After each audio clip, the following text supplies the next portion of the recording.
வழக்கம் போல எல்லாருமே அவ பத்தி குறை சொல்றீங்க.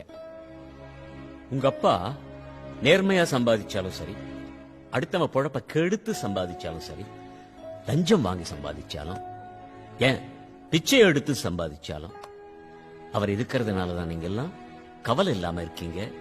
சௌகரியமா காலேஜுக்கு வர்றீங்க, என்ஜாய் பண்றீங்க. காலேஜுக்கு வந்து branded glasses, branded backpacks, branded shoes. Did you earn this money? No.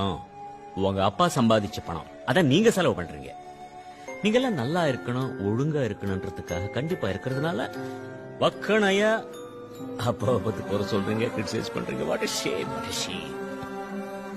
இங்க அப்பா இல்லாதவங்க எத்தனை பேர் இருக்கீங்க? I'm sorry. அவங்க கிட்ட போய் கேளுங்க, அப்பா இல்லாத வீடு